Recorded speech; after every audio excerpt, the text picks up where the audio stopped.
এখন আমি ক্লাস 9-এর অঙ্ক বইতে রাশিবিজ্ঞান যে চ্যাপ্টারটা আছে সেখানে একটা পরিসংখ্যা বিভাজন তালিকা থেকে কিভাবে একটা পরিসংখ্যা বহুভুজ অঙ্কন করতে হয় সেটাই শেখাবো। দেখবে তোমাদের বইতে 168 পৃষ্ঠা থেকেই পরিসংখ্যা বহুভুজ অঙ্কনের প্রণালী লেখা আছে, বিভিন্ন উদাহরণ দেওয়া আছে। এখানে দেখো, প্রথমেই আমি একটা পরিসংখ্যা বহুভুজ বলতে কি বোঝায় সেটা দেখিয়েছি, আমি লিখেছি এখানে, দেখো সংজ্ঞা আকারে। তা বলা আছে, কোনো অবিচ্ছিন্ন চলের সমদৈর্ঘ্যের শ্রেণীগুলির মাধ্যমে প্রকাশিত পরিসংখ্যা বিভাজন তালিকার যে কোনো শ্রেণীর অন্তর্গত চলের মানগুলি অনুরূপ শ্রেণীর মধ্যবিন্দুতে কেন্দ্রীভূত আছে এই রকম ধরে নিয়ে যে লৈখিক উপস্থাপন করা হয় সেটাই হচ্ছে পরিসংখ্যা বহুভুজ। তার মানে কি বোঝা যাচ্ছে?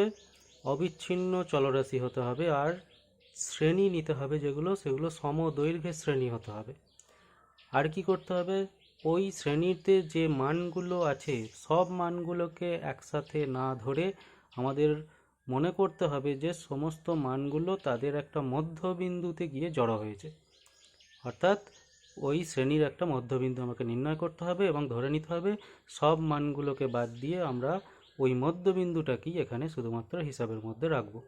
অর্থাৎ ধরে নিতে হবে ওই শ্রেণীর মধ্যে যতই মান থাকুক না কেন সব মানগুলোকেই ওই শ্রেণীটারই একদম মধ্যবিন্দুতে গিয়ে জড়ো হয়েছে এরকম ধরে নিতে হবে। দিয়ে একটা লৈখিক উপস্থাপন অর্থাৎ লেখচিত্রের আকারে যদি আমরা প্রকাশ করি তাহলেই যে চিত্রটা পাবো সেটাই হয়ে যাবে পরিসংখ্যা বহুভুজ।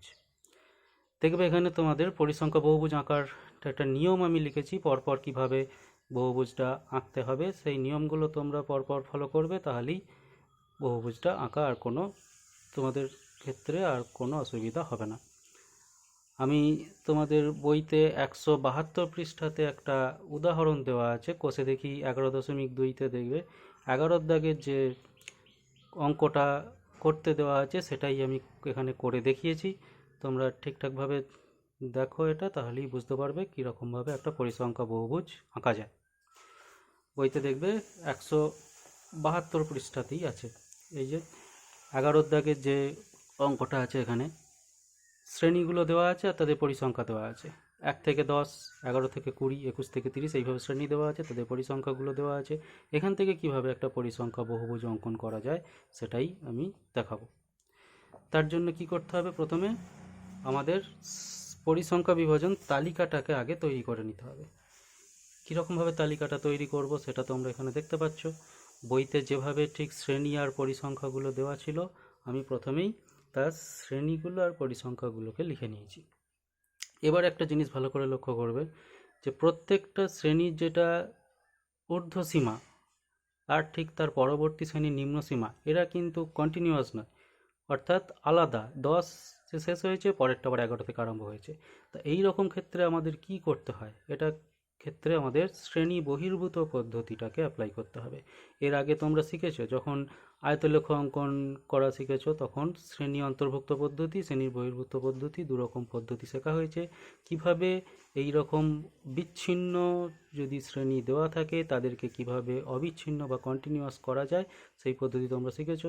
সেখানে কি করতে হবে? প্রথমে ডি নির্ণয় করতে হবে, অর্থাৎ পরবর্তী শ্রেণীর নিম্ন সীমা থেকে আগের শ্রেণীর ঊর্ধ্ব সীমাটাকে বিয়োগ করে ডিটাকে প্রথমে নির্ণয় করতে হয়, তারপরে d/2 নির্ণয় করতে হবে।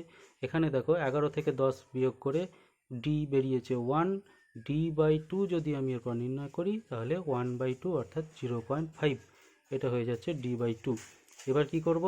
প্রত্যেকটা শ্রেণীরই নিম্ন সীমা থেকে এই 0.5 বিয়োগ করব আর ঊর্ধ্ব সীমার সঙ্গে 0.5 যোগ করব।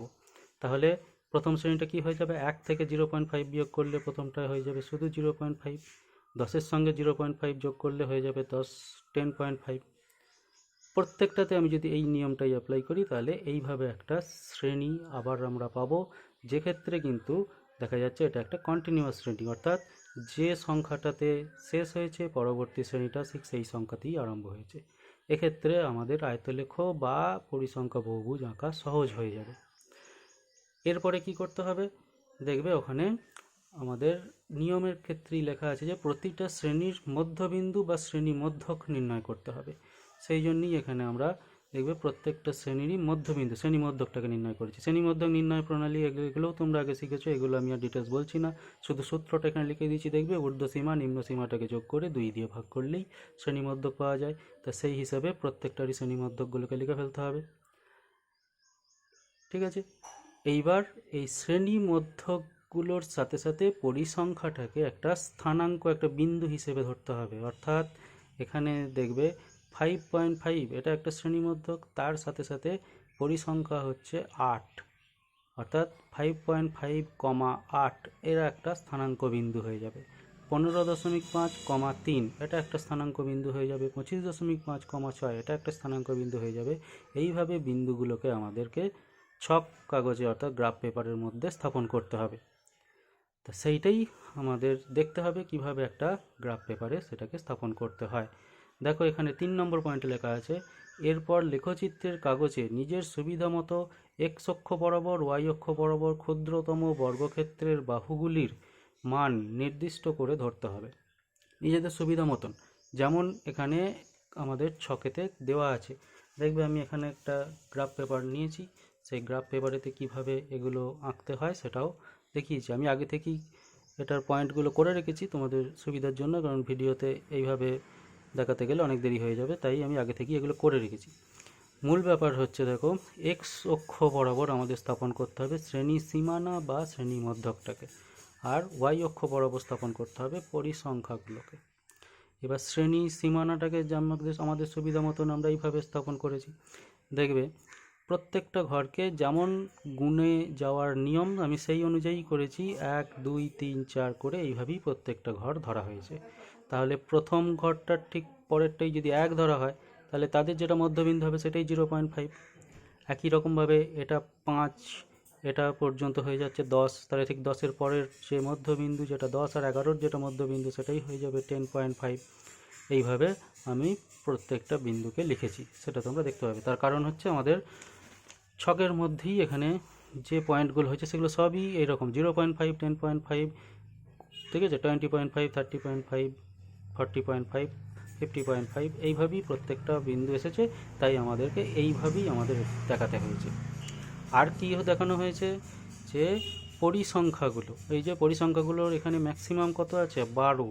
তাহলে একটা ছক কাগজের মধ্যে যদি আমাকে 12 বসাতে হয়, দেখবে আমি যদি ছোট ঘরগুলোকে যদি 1 2 3 করে ধরতাম, তাহলে 12 যেতে আমাদের সামান্য এই পর্যন্ত হয়ে যেত। তাহলে এই এত বড় ছক কাগজে সামান্য ছোট একটা চিত্র তৈরি হতো, সেটা দেখতে খারাপ লাগতো।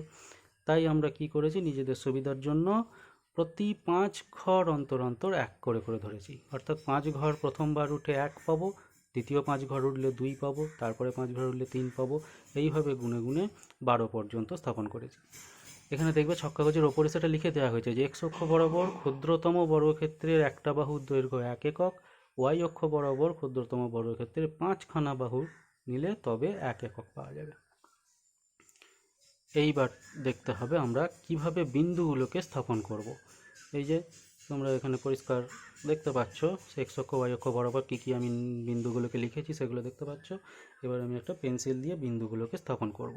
কীরকমভাবে স্থাপন করব দেখো, প্রথম যে পয়েন্টটা আমাদের এখানে হয়েছিল, কত হয়েছিল প্রথম পয়েন্টটা, এখানে দেখবে 5.5, 5.5, 8।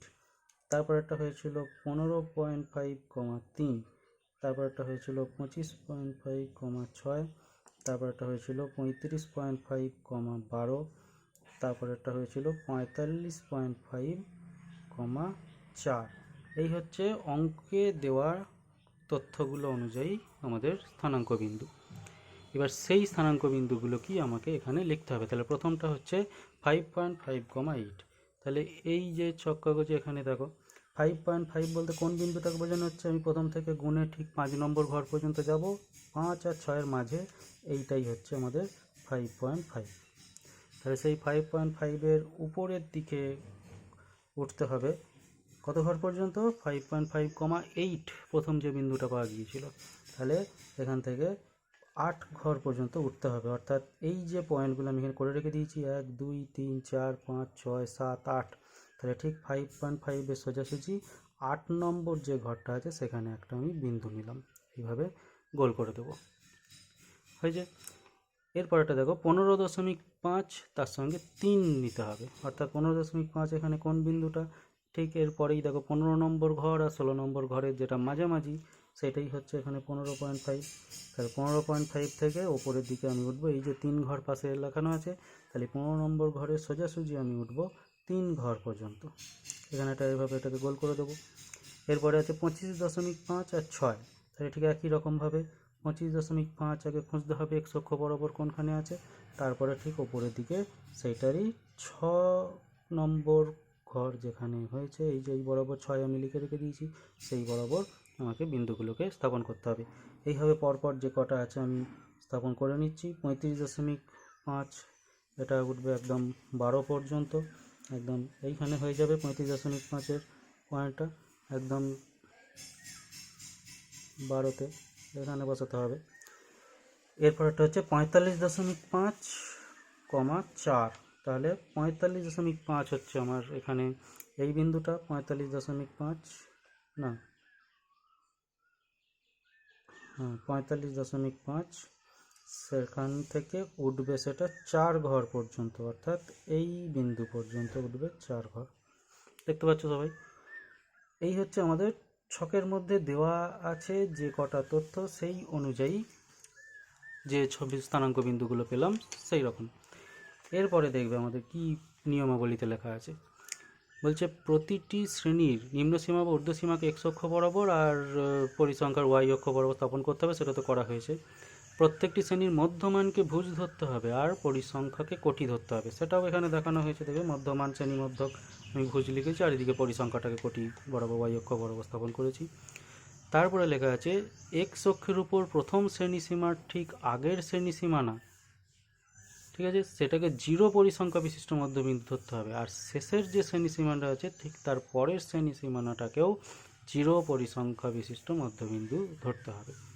তাহলে সেটাকে কিভাবে করা যাবে, কেন করতে হচ্ছে তার কারণটা তোমরা বুঝতে পারবে এখানে। যদি আমি আয়তলেখটাকে আগে স্কেল দিয়ে, আয়তলেখ না, বিন্দুগুলোকে যদি আমি স্কেল দিয়ে যোগ করি, তাহলে এখানে তোমরা বুঝতে পারবে একটা পরিসংখ্যা বহুভুজ আঁকতে গেলে যেমন হওয়া উচিত সেরকম কিন্তু ঠিক হচ্ছে না। আমি পরপর এখানে বিন্দুগুলোকে স্কেল দিয়ে যোগ করলাম, এইভাবে প্রত্যেকটা বিন্দু যেমনভাবে আছে পরপর সরল রেখাংশ দিয়ে যোগ করতে হবে, ঠিক আছে। এইভাবে প্রত্যেকটা বিন্দুকে আমাকে সরল রেখাংশ দিয়ে যোগ করতে হবে। প্রত্যেক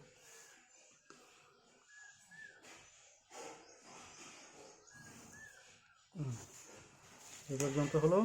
এবার কি করা যাবে, তাহলে এইখান পর্যন্ত যে চিত্রটা পাওয়া গেল, এটা কি কোনো বহুভুজ হলো? একটা বহুভুজ হতে গেলে সেটার মধ্যে একটা নির্দিষ্ট ক্ষেত্রফল সে ঘিরে থাকবে, সেটাকে কমপ্লিট করতে হবে। এখানে কোনো ক্ষেত্রফলই ঘিরে নেই, তাই জন্য এটাকে কিন্তু আমরা বহুভুজ হিসেবে বলতে পারবো না। তাই আমাদেরকে এখন এই 6 নম্বর পয়েন্টে যে নিয়মটা বলা আছে সেইটাকে ফলো করতে হবে। বলছে যেটা প্রথম শ্রেণী সীমানা ঠিক তার আগের শ্রেণী সীমানাটাকে ওইভাবেই ধরতে হবে, একই শ্রেণী দৈর্ঘ্য বিশিষ্ট একটা আগের শ্রেণী সীমানা ধরতে হবে। তার জন্য দেখবে আমি এখানে কি করেছি, প্রথম যে শ্রেণী সীমানাটা ছিল 0.5 থেকে 10.5, অর্থাৎ 10 শ্রেণী দৈর্ঘ্য বিশিষ্ট ঠিক আগে যদি আমি একই রকম একটা শ্রেণী সীমানা ধরি, কত হবে সেটা -9.5 থেকে 0.5 পর্যন্ত। ঠিক একই রকমভাবে শেষ যে শ্রেণী সীমাটা ছিল তারও পরে 10 শ্রেণী দৈর্ঘ্য বিশিষ্ট আরেকটা শ্রেণী সীমানা ধরতে হবে। সেটা কীরকম, 50.5-এ শেষ হয়েছে, তাহলে 50.5 থেকে 10 ঘর এগিয়ে গিয়ে 60.5 পর্যন্ত আরেকটা শ্রেণী সীমানা ধরবো। দিয়ে কি করব, এদের মধ্যবিন্দু নির্ণয় করব। দেখা যাচ্ছে আমাদের ছকের মধ্যে কিন্তু এদের মান কোথাও দেওয়া নেই, তাই এদের কোনো পরিসংখ্যাও নেই, তাই এদের পরিসংখ্যাগুলোকে শূন্য ধরবো। এখানেও শূন্য ধরা হয়েছে, এখানেও শূন্য ধরা হয়েছে। কাজেই প্রথমটার জন্য যে স্থানাঙ্ক বিন্দুটা হয়ে যাবে সেটা হবে -4.5, 0। দ্বিতীয়টার জন্য যে স্থানাঙ্ক বিন্দুটা হয়ে যাবে সেটা হয়ে যাচ্ছে 55.5, 0। তাহলে এই রকম স্থানাঙ্ক বিন্দুগুলোকেও কিন্তু আমাদের গ্রাফের মধ্যে দেখাতে হবে। তাহলে দেখো প্রথমটা -4.5, 0 মানে এইভাবে, এই যে -4.5 এখানে হয়েছে, তাহলে 0 যেহেতু পরিসংখ্যা তাহলে এটা আর উঠবে না, এই বিন্দুতেই আমাকে স্থানাঙ্ক বিন্দুটাকে এখানেই বসাতে হবে। আবার 55.5 কোন বিন্দুটা, এই যে 50.5 আর 60.5 এদের যেটা মধ্যবিন্দু এইটা হচ্ছে 55.5, তাহলে এখানেও আমাকে একটা স্থানাঙ্ক বিন্দু বসাতে হবে, কারণ এরও পরিসংখ্যা 0। তা এইভাবে আমি দেখো এক্স অক্ষ বরাবর আরও দুটো বিন্দু পেলাম, এবং সেগুলোকেও আমাকে স্কেল দিয়ে যোগ করতে হবে। স্কেল দিয়ে যোগ করে দিলাম, এদিকটা যোগ করলাম, এদিকটাও যোগ করে দিলাম।